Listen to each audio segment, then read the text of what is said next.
Hi everybody. Today is July 18th, 2019. We are in a Tithi Dvitiya, and today we're going to talk about lagna, Kumbha, or Aquarius.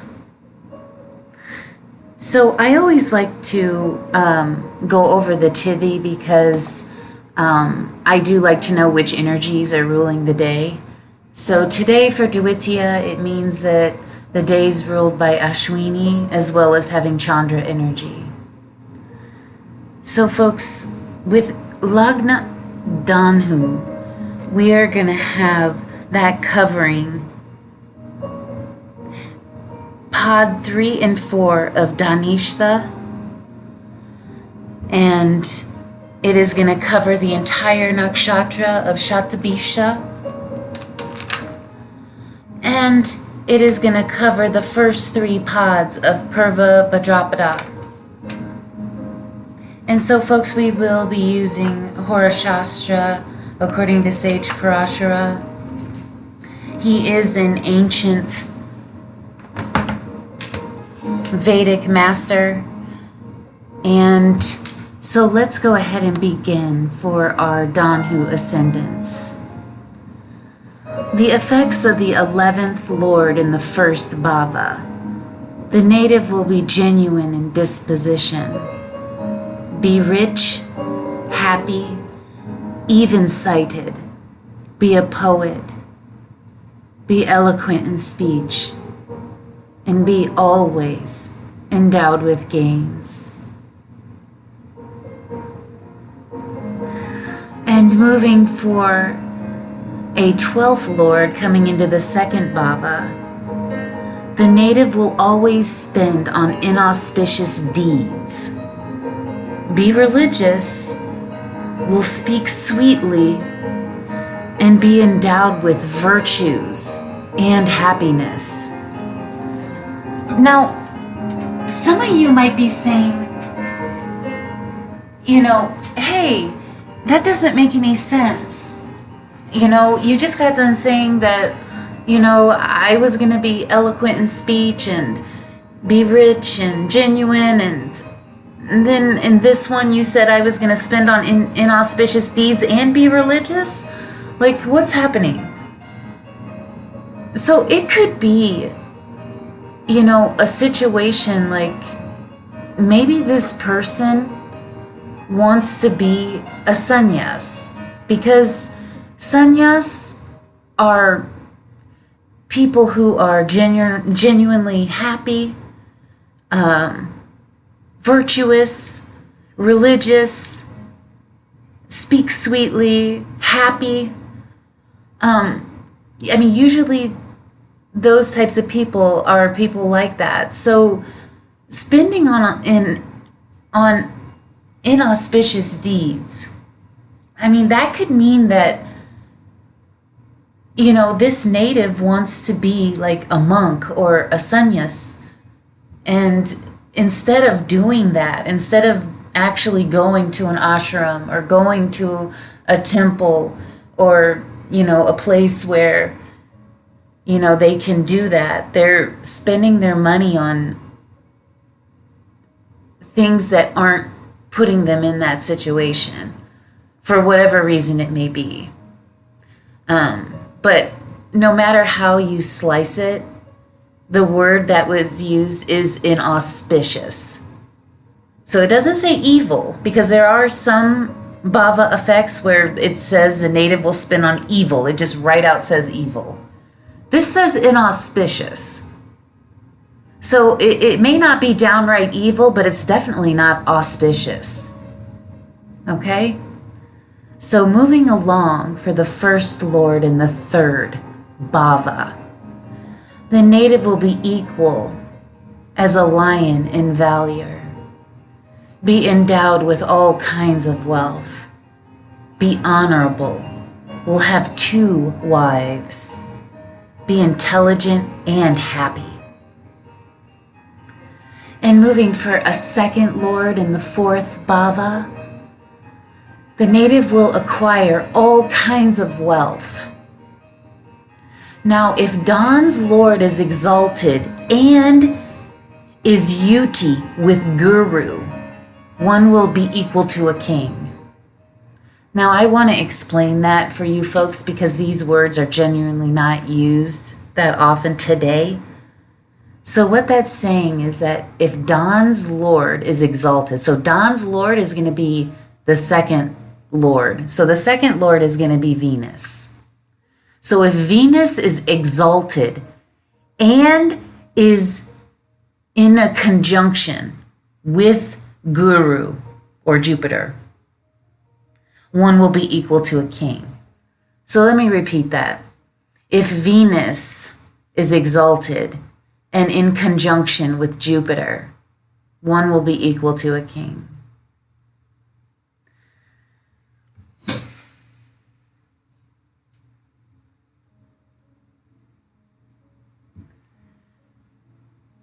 And moving for a third Lord in the fifth Bhava, the native will have sons be virtuous.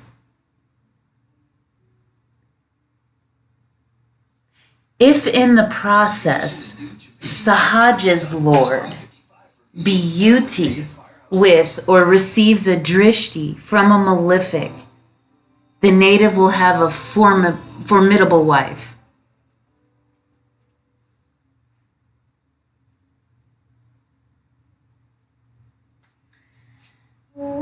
Now, I'll go ahead and explain that because, again, some of these words are not used quite often today.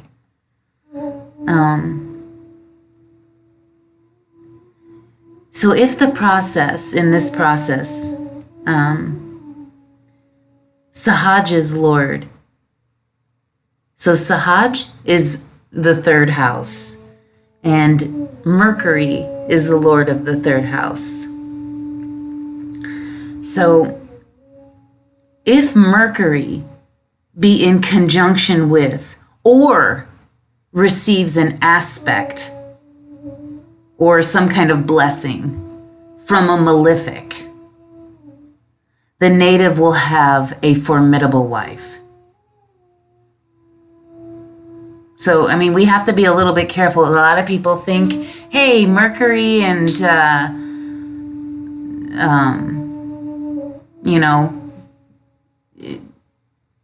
sometimes that's hard to catch, because it could be either a drishti or a conjunction. So it's either with a conjunction or an aspect. So if Mercury is sitting with a malefic or is getting an aspect from a malefic, the native will have a formidable wife. Okay.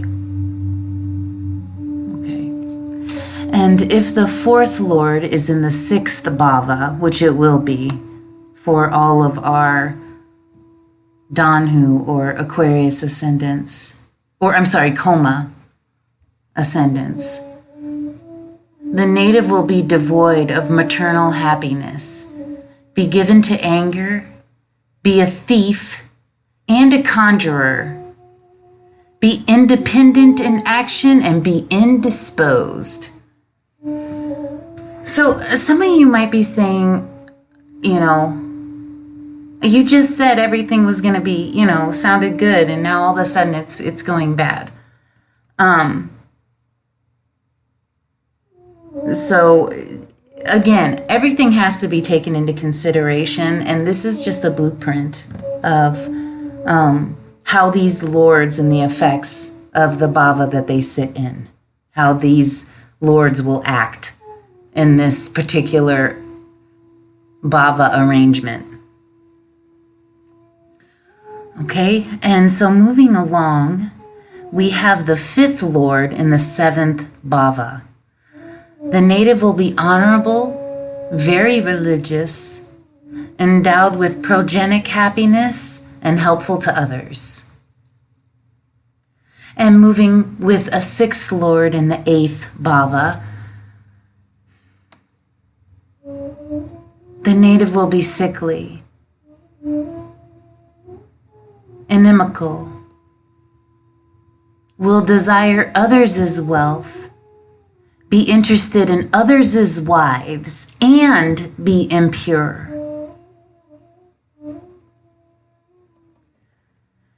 And moving for a 7th Lord in the 9th Bhava.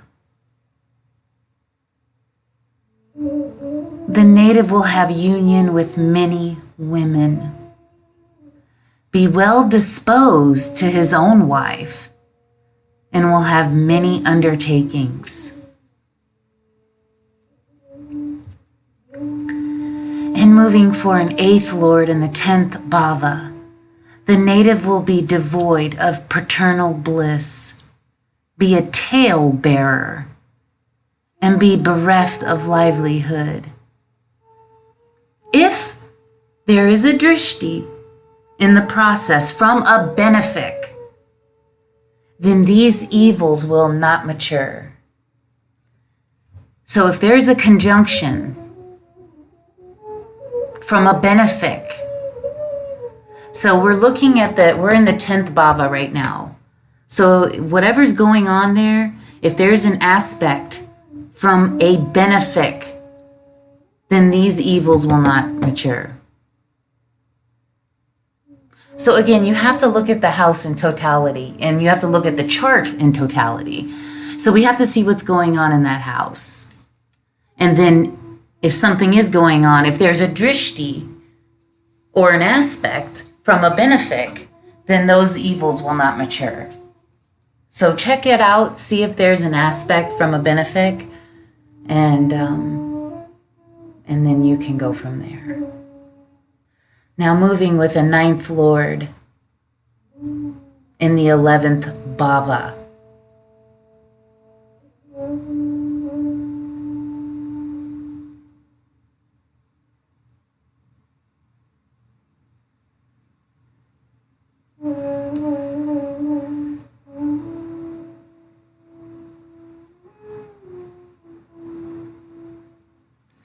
The native will enjoy financial gains day by day.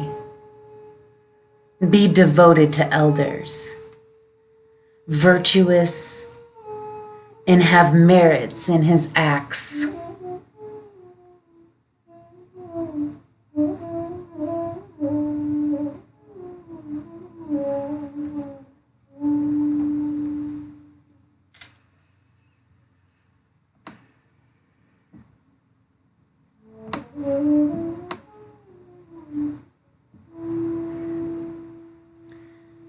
And finally,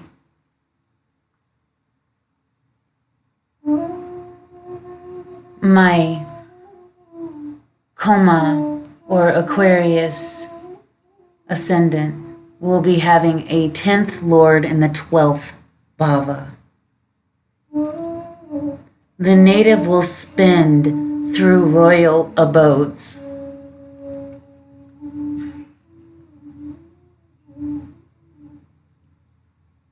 Will have fear from enemies